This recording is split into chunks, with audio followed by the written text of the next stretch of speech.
Hello, everybody, and welcome back to Conversations by the Sea. As usual, it's Craig and Ellen, Hello. and this week we are talking about the black dog depression, a subject that sort of has a lot of sadly wide appeal, considering about 1 in 4 people in the UK will report some form of mental health problem in a year, and generally a lot of people experience at least mild depression.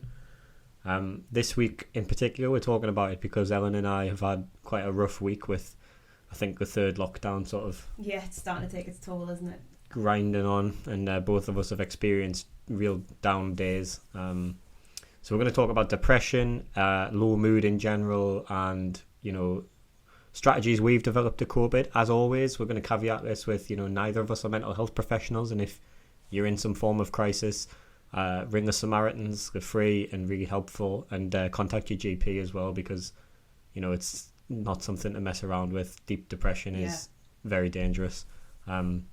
But just in general, we're just going to talk about our experience of both working and running a business with ongoing depression, kind of how we deal with it, coping strategies, things to look forward to, and just ways we get around such a tough topic. Yeah.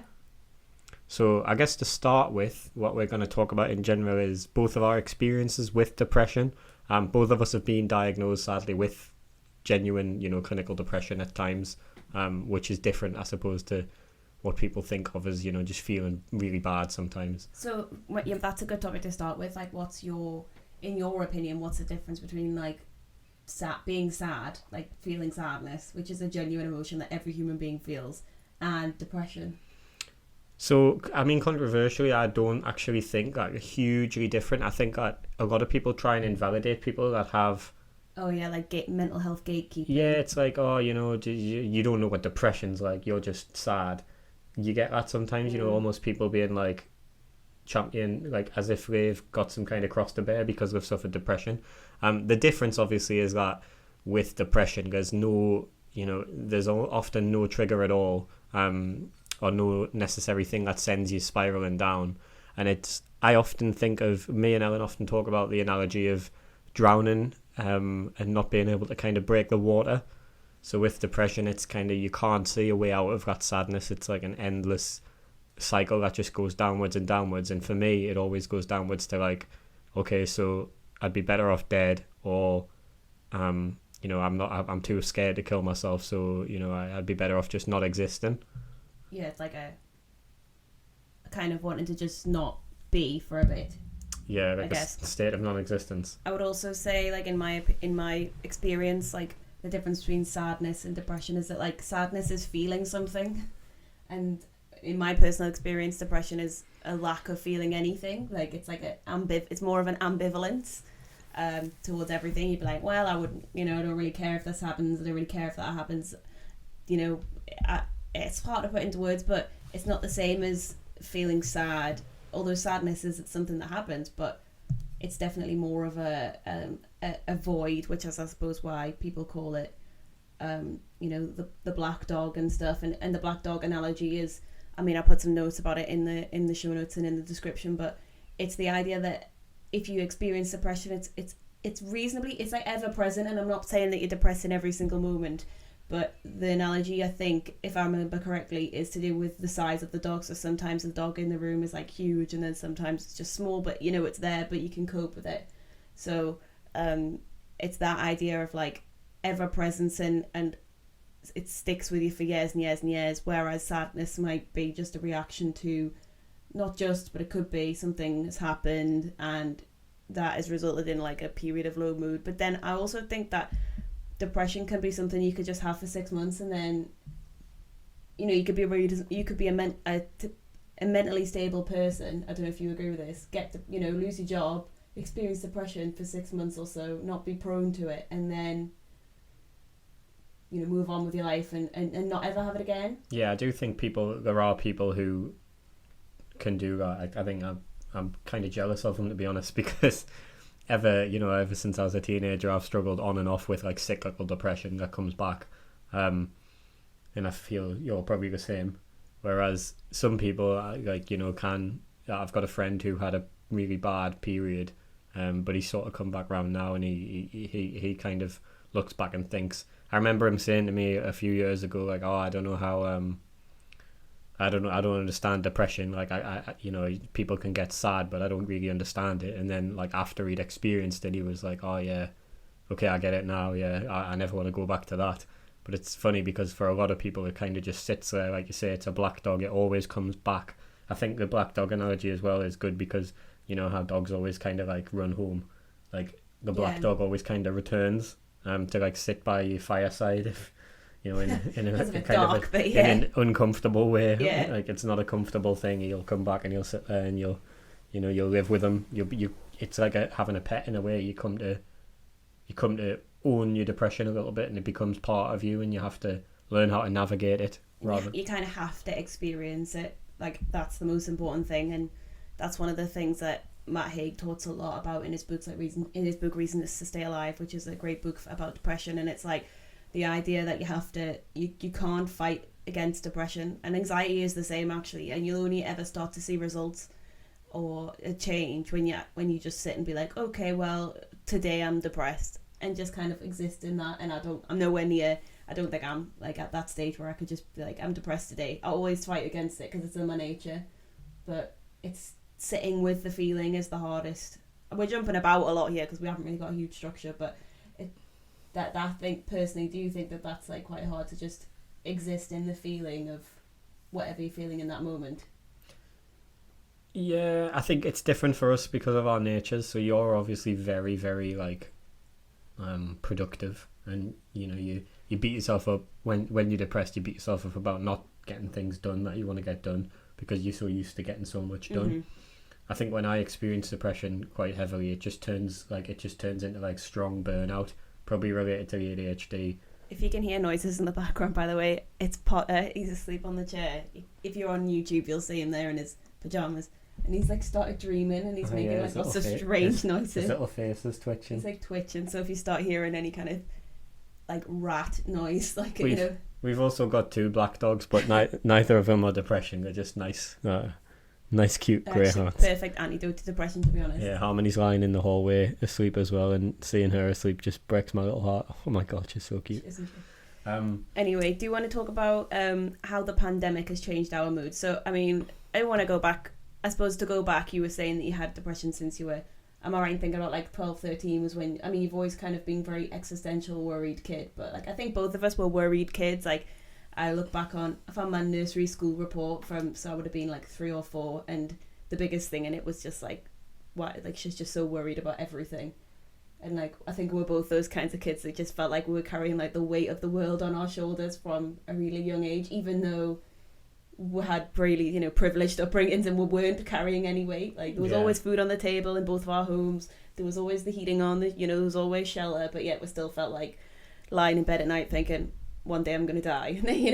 If you're watching this and you've never had that feeling where you think, one day I'm going to die, you might be like, what's she on about? But if you know, you know. Yeah, it's like, I remember distinctly like being, 11 or 12 or something, and I couldn't get to sleep because I was so scared of dying. Mm-hmm. And like for a little kid to be worried about that, but even back then my brain could understand like what death was, and like the idea of like nothingness and just not existing, and it absolutely terrified me. Maybe we should preface this by saying like neither of us grew up or live in homes of like faith, so neither of us are lying there thinking, oh, it's okay because like we'll be going to heaven, because like unfortunately, I guess for me, I don't know, I won't speak for you, but I don't have that kind of solace of faith of knowing. I wish I did believe in something like that. Yeah, probably. If I could convince myself, that'd be great. But no. So, how do you think the pandemic has changed our moods and the depression? And do you think you have been feeling more depression and depressed during the pandemic? I think the pandemic's actually done good and bad for mental health in general for us, because it's forced us to really concentrate on the things that matter the most. We aren't, because we can't go places, we can't go on holidays to escape, we can't even go to a pub or a restaurant or a cinema.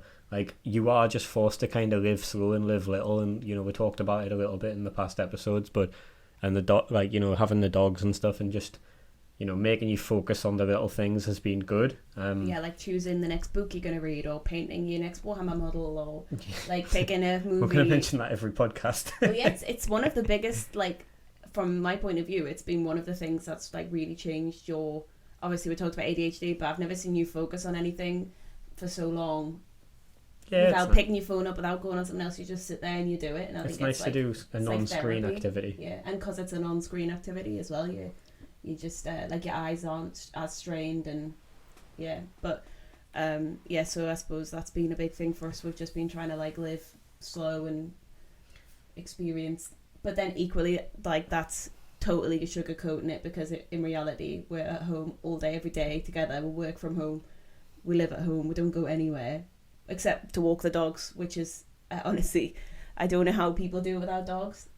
I think there's going to be a lot. Sadly, I think there's going to be a lot of dogs in shelters like next year after the lockdown ends, because I think a lot of people have gotten them thinking that I need a dog, and then when they have to go back to full-time work, that isn't remote. Yeah, that's not to say that everyone who got lockdown dogs are going to, like, is there a no, lot of I know, people? I'm not slamming people, I'm just saying sadly. I know a lot of people who got dogs during the lockdown, and they have literally like saved their life, like pretty much saved their lives, or the companionship that you get from a dog is not like anything else. But equally, I do think there are a lot, and the Dogs Trust is already reporting people from the first lockdown like giving back puppies and stuff. So like we're always going to be, and we are obviously, both of our dogs are adopted, so we're very like pro dog rescue as well. So but yeah, that's been the dogs are one of our biggest, if not our biggest, like balms.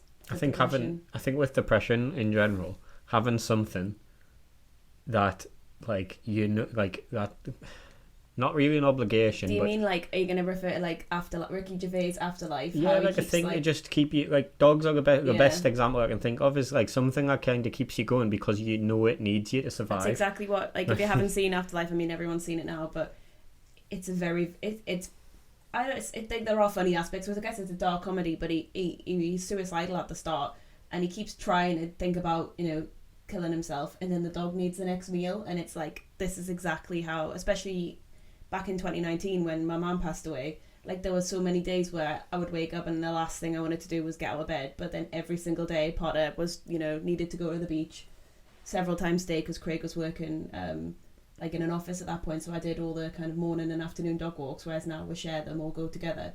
So it was like, if I didn't want to get out of bed, I still had to get out of bed walking, and even if I went back to bed afterwards, I'd still been to the beach. And there's something, if you're from the coast or live near the coast, then you'll know that there's something very like healing about the coastline and the beach. I don't think you have to be from the coast, because I'm not, but I love it. Like, yeah, but you're close. You're not from like inland. No, yeah, but the ocean. I think there's something about the human soul in the ocean, like the sea, whatever. Being near a coast is good for you. Mm-hmm. But however, you asked me about how the pandemic has changed things, and that was kind of focusing on the good or the coping. The bad obviously is, I think everyone has experienced it to some degree, and I would guess that the last year is going to have been the worst, like, for self-reporting symptoms of depression and anxiety that like the UK has ever seen. For us, it's been, like Ellen says, the fact that we work together, live together, like there's no separation, there's no way to escape one another, and that's not even like, it's not about how we feel about each other, because we still love each other just as much. It's just that, like, you need a break sometimes. You need to go and like do something that's outside of like your life, but you need to do things. I think there's a few sides to that. There's the idea that you need to have things and hobbies. We talk about this all the time, but like, it's really important that in our experience as a couple, that we each have things that are just our things. Like, there are just like Craig, obviously we're going to reference like your Warhammer, but like you also play a lot of PlayStation, and you do other things that, although sometimes I'll play games with you, like recently we've started playing games together, but there's still the things that you do. And then some nights I'll say, I'm just going to read, and then you'll go, okay, well, I'm just going to play PlayStation. And like, we don't feel like we have to live up to entertain each other all the time, because I think that's when you start to feel the pressure, where you think, well, I can't go in the other room and read, or I can't go in the other room and draw because Craig needs my undying attention, which he doesn't, and the other way around. So, and then the other side of it is that if you don't spend time I find if we don't spend any time apart, and I just mean other rooms or going out for a run, then you don't miss the other person, and then you start to lose the sight of how valuable they are to you. So even when you go to the shop, it's the same as like how Harmony gets so excited when Craig comes. I mean, both the dogs do, but especially Harmony. She gets so excited when Craig comes back from the shop because she's missed you. And it's like that idea of like, she's not running and jumping up on you now because she's asleep on the floor. But if you went out, even if you went to the end of the street and came back, she would miss you. So it's even just short periods of time of being apart. Yeah, I mean, that's another pro dog thing, isn't it? Like, we're so happy to see you when you come back. It just makes you really happy. I realise on the camera I keep looking over here because I know, yeah, he's just... I can't not look at that cute little face. You can probably slightly see Potter there now in the corner. He's like slightly in the shadow, but he's like totally zonked. Pajama day for him. Another thing I think that we should mention is because this is a business podcast and about freelancing and stuff, is the pandemic has really affected the goals of work. So, you know, we obviously are like doing quite good in the business. We you know, it's supporting us, but there's no real gain at the moment to work towards. Obviously, a traditional and a somewhat trite example is the idea of going on holiday. But like when you work, like relatively, you want to go on a holiday, and even if it's just a little thing, like a lakes or something. And I realise in the context of a pandemic, obviously a holiday is not that important. People's health is way more important. But the mental health aside of it, like taking a holiday or a break or a day trip, or even a trip to the pub to see your friends, separate from your partner or whoever you live with, your family, like we're finding out now, nearly a year into kind of a lockdown of some sense, that it's like vital for human, like for healthy, like mental functioning. You have to have variation, and you have to be able to see other people and socialize and be with your family, and then be with your friends, and then go for a short trip in a caravan, and then maybe fly to Spain if you can afford it, or, you know, just whatever it is that you need to do. Because otherwise, if you just work all day every day, like mentally it just you can't go on like that. And it's like, what are you working for? Yeah. And the lockdown in general as well, they're saying that there's no, like, it seems like there's no end to it. And it's, I said to Ellen earlier, you know, I wonder if things even will ever go back to normal. And that's a crazy thing to think, but at the same time, it's genuine at the moment. You know, will we be able to just sort of freely meet other people again in public? Like, will we be able to just like go for a drink in the pub without worrying about, like, it's incomprehensible really that like a year from when it first like really hit, we're still having these questions, and if anything, they're even more serious. Like, I remember the first lockdown, I was like, well, this is bad, but you know, we'll do the lockdown and things will get back to normal. Summer and everything will be back to normal. And in the summer, at least, we still did have some normal. You know, you could still go to a restaurant or a pub or sit in the park, see your family, or sit in the park with your friends. Like, there was rules, but it was still something. Whereas now, it's just this endless cycle of like stuck in the house. In can't go anywhere. Lockdown 3, like, I don't know. Obviously, this is going to go out, and I expect we'll still be in Lockdown 3. But like, the thing with this lockdown is just that there's been no end. So like, Lockdown 2 was like, okay, we're going to shut down for all of November and the start of December, but just so that you can be together at Christmas. And like, the psychology of that is like, okay, we're doing this thing in order to achieve this thing. Whereas this one is just like, we're going into lockdown for an indefinite amount of time while we get as many people vaccinated. But then I feel like we're just one variant away from vaccine, you know, the vaccine not working, or just like, I don't know, just like another... The vaccine is obviously the best news like ever. Like, it's fantastic, and the fact that, you know, our elderly relatives and even parents are starting to get vaccinated now. But equally, you think, if this is a virus that's going to continue to, this is just us maybe in like, I suppose I'm thinking about the negative immediately, but like, the virus continues to change, and like, is there ever going to be a normal, or are we always going to be mask wearers? Because, you know, parts of Asia, when we were traveling, pretty much everyone was wearing a mask permanently because, you know, they could remember SARS, and masks are just a normal part of the culture. It's common courtesy to wear a mask if you've got a cold in Asia, which I think should 100% become a thing here, whether it's coronavirus or not. I agree, yeah. I think one thing I want to touch on as well is the difference I feel like, because I've now had some form of depression during a pandemic, both self-employed and employed. And I think it's a different experience each time. So when I was employed, I ended up working remotely like almost everyone. But I didn't get any furlough or anything like that. And I remember at a time, which sounds kind of silly now, and I apologise to anyone who is stuck on long-term furlough and feels terrible about it. I understand. But at the time, I was like almost, after like 6 or 7 weeks of working remotely, I was like begging my MD to put me on furlough because I was like burned out immediately, because it's like I was carrying what I felt like was a lot of responsibility for a business that didn't belong to me. And I was a manager, so I had people that reported into me. And then I was trying to manage all that remotely, and it was just too much. Yeah. Whereas self-employment gives you a lot more flexibility in order to manage your time and how your day goes. And when I'm having a really bad morning, I can just like take it slow and not start until midday if I want to. Conversely, though, the negatives to think about, if you're maybe thinking about the jumps and stuff, I didn't think this was as big a deal as it has been. But like having set holiday days is actually a real huge benefit. Like paid holidays are such a huge benefit to employment, because even if you're getting like 20 a year, which is not very many at all, it's still this like free day you can just cash in when you're feeling bad. Whereas with self-employment, you're like, oh well, you might be listening to this thinking, oh well, just take the day off if you want to have it off, but it's not that simple, because you've got all these commitments and all this work lined up. You have to move your whole life around just to get a day off. And I would love to have like a few days off at the minute, because we are like really tired and struggling with the whole pandemic, but there's just too much for us to do, and we can't turn it down, because we want the work, and it doesn't impact the quality of the work. It just means, I think, in order to produce work to the same quality whilst feeling like this.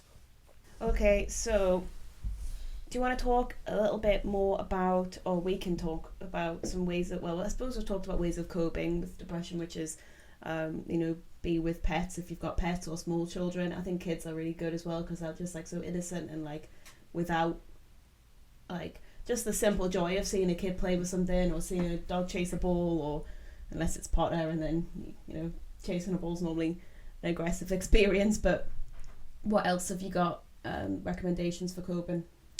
So again, preface this, I'm not a mental health expert, and if you're in trouble, talk to the Samaritans or your GP, or reach out to a loved one. Or if you want a light-hearted chat, you can always reach out to me on Twitter. But please don't if you're in like real dire straits, because I've had awkward scenarios in the past where I'm not really qualified to give advice. I think that's the nature of being open about mental health, but especially being, this is a bit of a side note, but especially being a man who talks about mental health, other men feel like comfortable with approaching you, because this is like, you could do a whole episode about like depression and male mental health, but men don't feel comfortable talking about it, and then when they see someone talking about it that they maybe know, even if they don't know them very well, like feel comfortable approaching you, and you're always happy to discuss it, but then you equally don't want to be in that position where that person's at crisis point and you're like yeah, well, I'm here for people, but I'm not the solution, if that makes sense. Yeah. But anyway, I do feel like I do have some good advice for people who, especially I think people who are kind of newly dealing with depression during this pandemic, and they're not really sure what's going on and how to deal with it.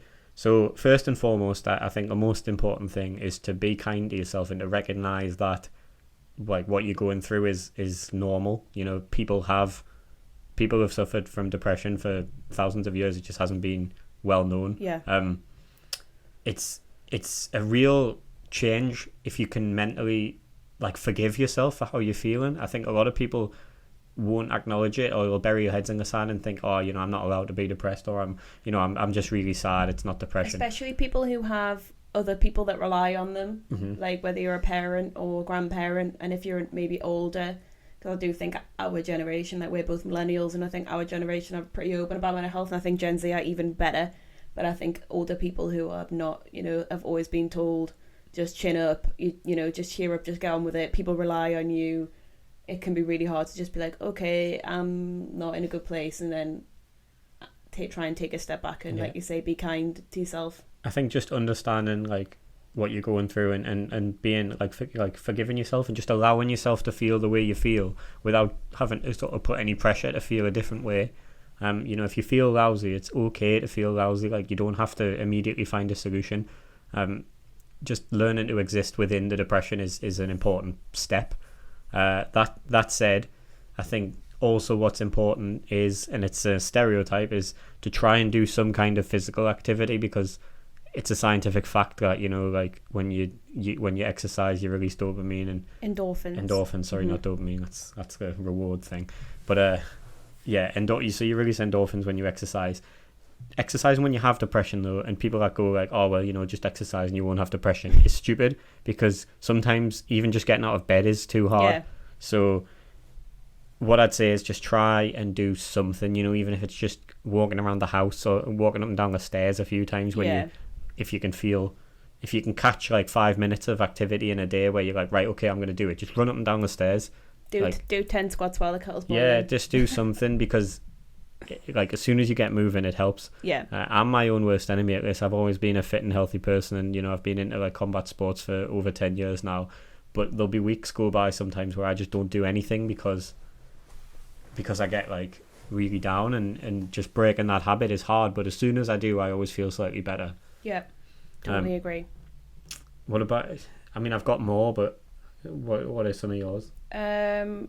Maybe like a creative pursuit. So if you are, you don't have to be a creative person to find enjoyment in painting, drawing, reading, writing, anything. And I also think that you don't have to be, good at something, quote unquote, good at something. So just because you're not a Picasso or like Monet, it doesn't mean you can't like whack the paints out and just do some painting of like anything. It doesn't have to be anything. Or just because you're not like a novelist doesn't mean you can't do journaling. And journaling in itself is, just writing down your feelings can be a good way of getting stuff off your chest and onto the page. And it doesn't mean that it's not going to still be in your mind and on your chest, but it just maybe lightens the load a little bit, I definitely find. So, and I also find that journaling's really interesting, because when you go back and like read old entries, because I've got journals from years and years now, I can see like low times that I don't even remember, or I don't even realise were that low,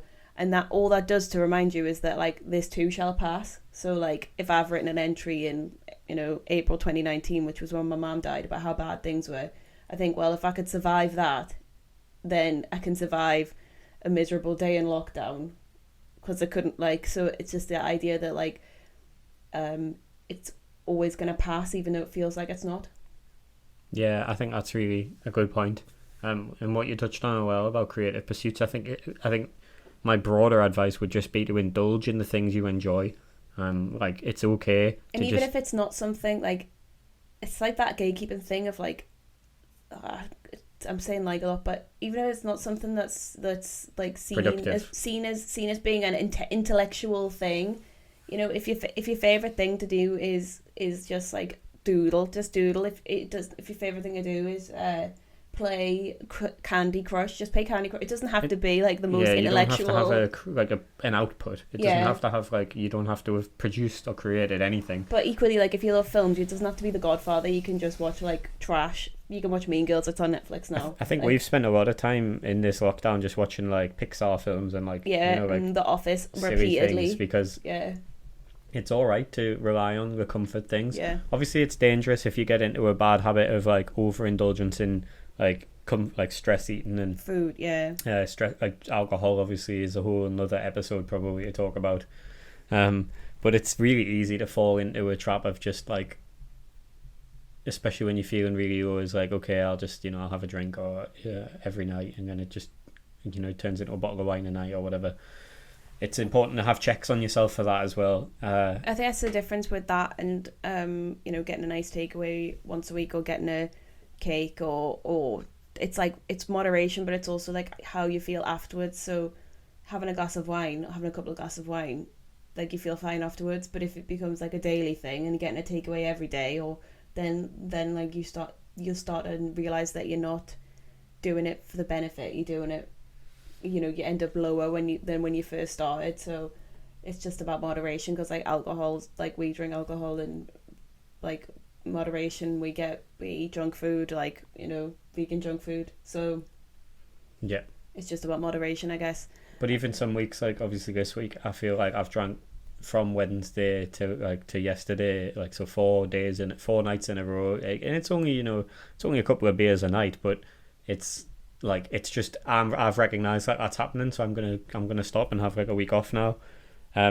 Obviously, when you're really suffering really deep with depression, it can be really hard to stop, because you're like, well, I'm just going to keep going the way I'm going. And that's when it becomes a real problem that you need to speak to a GP or, a loved one or a trained professional about, because it's important. I think it goes back to my earlier point of like understanding what you're going through and being kind to yourself. When you realise how, like, it allows you to kind of see how bad you're getting and like have a monitor on how bad it is. And if your thoughts start straying towards suicidal ideation, which, I've suffered with in the past, that's when you need to do something about it, because, the world is better off. I don't care who's listening to this. I don't care, like, if we're enemies or friends, or, if you're one of those kids, if you're one of these kids that bullied me when I was in school, I don't think they're listening to the podcast. I don't care. Like, the world is better off with you in it. People love you. Even if you think you're alone, someone loves you or thinks fondly of you. Your impact on the world is important, and your future is important as well. You don't know, what's going to happen. You never know whose life you're going to change and whose paths you're going to cross. A good book about that is, I know I've just mentioned Matt Haig before, Reasons to Stay Alive, but his new book that came out last year, The Midnight Library, is about a woman who is going to commit suicide, complete suicide, I guess is what you're supposed to say. She's going to kill herself because she thinks that the world's worse off without her, and then she ends up in this purgatory, which is like a library, and every book is like showing her the life she could have lived if she had made a different decision, that she thinks, well, I didn't do that, my life would have been better. And I guess it's just like it's a fable of realising that maybe the decisions that she thought were the wrong ones were actually the right ones, because they led her to something else. So final segue, because you just mentioned before about how you should talk to your family member if or GP.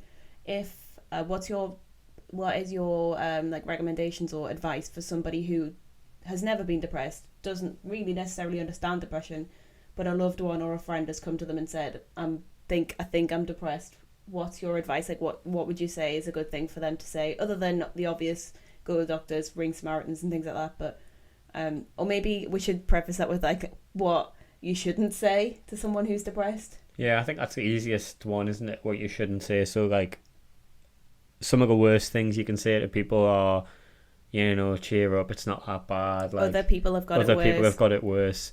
Trying to sort of equate something which is a real state of despair to any other person's struggle. It doesn't matter if the richest, most famous people in the world can kill themselves through depression. So what does that tell you about like the idea that other people have it worse? Yeah. Like, that's a false concept. Some of it, like, when we were in Cambodia, some of the poorest people I've ever seen in my life were also, and obviously I don't know their lives in and out, and I'm sure a lot of them have depression, but some of them were the happiest looking people I've ever seen.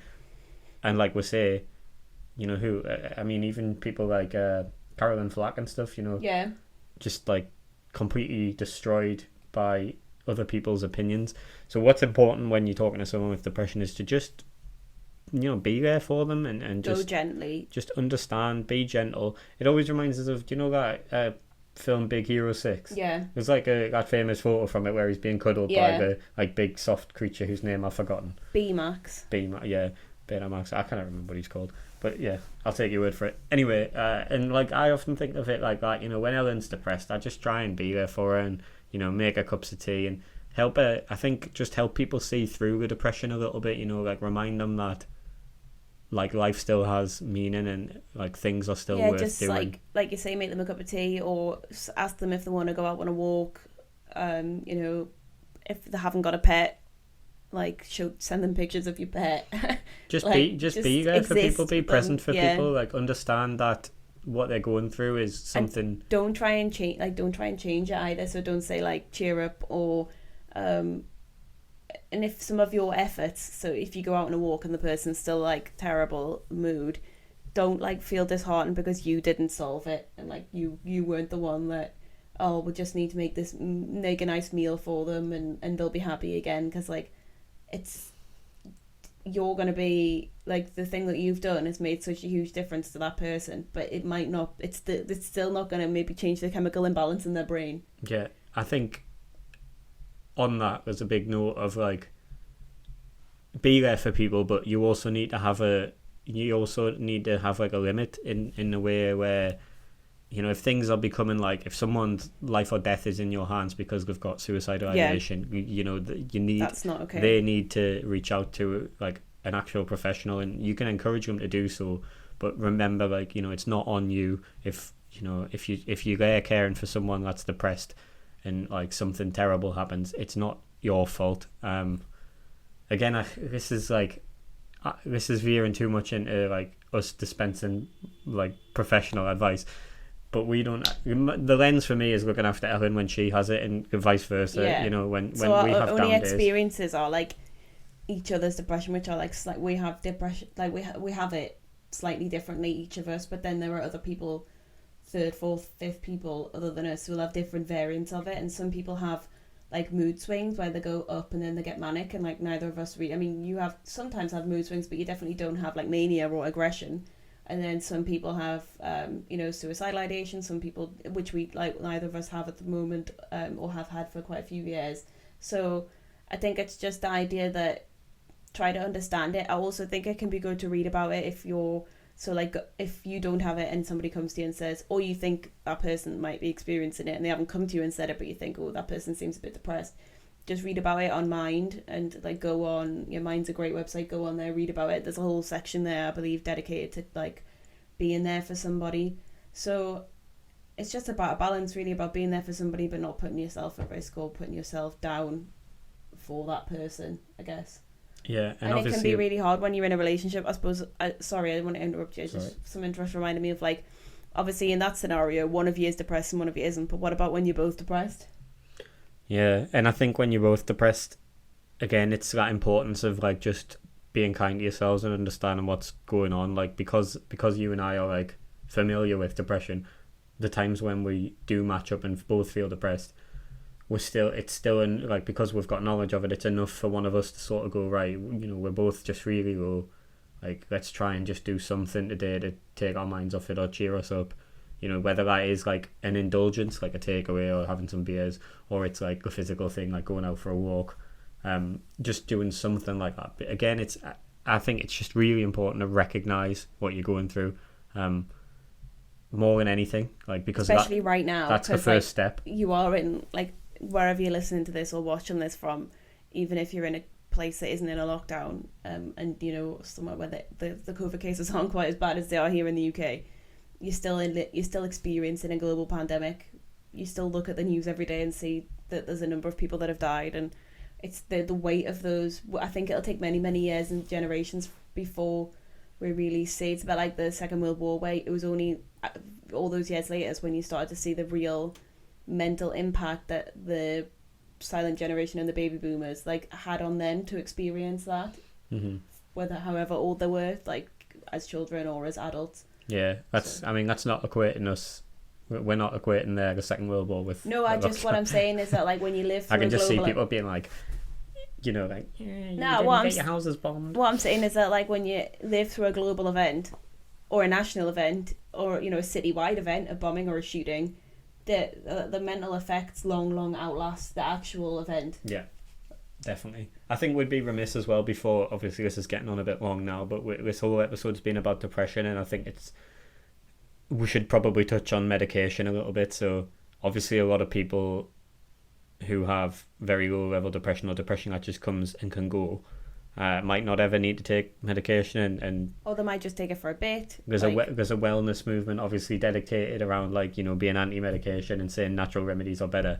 But for me, medication saved my life when I was on depression. I'll freely put my hand up and say that, you know, like, before I started taking sertraline, which is the antidepressant that I take, I was the worst I've ever felt. Like, I was really close, you know, to doing something silly. The medication that I take is relatively mild, but does not agree with a lot of people. I know people who've taken it and it's really messed them up. What's important about medication to understand is that, again, it's kind of sometimes trial and error. You know, you can get offered different stuff by your GP, and it's up to you whether you try it or not. I would suggest that if you're struggling really bad and you've never tried it before, then do what I did and just have a go, because I spent a long time in my life putting off taking any kind of antidepressant because I was obsessed with the idea of, just getting over it myself. I mean, you don't even take paracetamol for a headache. Yeah, exactly. You're like that person. I hate taking medication. I don't like to take. I don't like to give in. I just think that it's a difficult topic to talk about because we're not medical professionals, but we both take medication for mental health, so we both can talk about it in our experience. And the only thing I can say is that it's your choice if you want to take it or not. If you're on it and you're thinking about coming off it, you have to see the doctor because it'll make you really ill. And then the final thing is that taking medication won't cure your depression or anxiety or OCD or whatever. It's only going to bring you to a level where you can do the things that help. So say for example, when I started taking medication because I had terrible panic attacks and anxiety. Once the medication kicked in, I didn't have quite the same adrenaline dumps and the same panic attacks anymore, but I still had to go back through and experience those places that triggered panic attacks, and I still had to do things that made me uncomfortable in order to overcome that, and I still had to go to yoga, and I still had to do meditation when I did it more often than I do now. Because if I had just popped the medication and then not done any of those things, I wouldn't have achieved anything. All it did was bring us to a level where I could do the things that helped. And I think that's the issue with depression, is that sometimes the thing that's going to help you is the hardest thing to do. Going out for a walk is the hardest thing to do. Yeah. And I think it, again, ties back to that point I made about recognising what you're going through. It's hard to do that sometimes.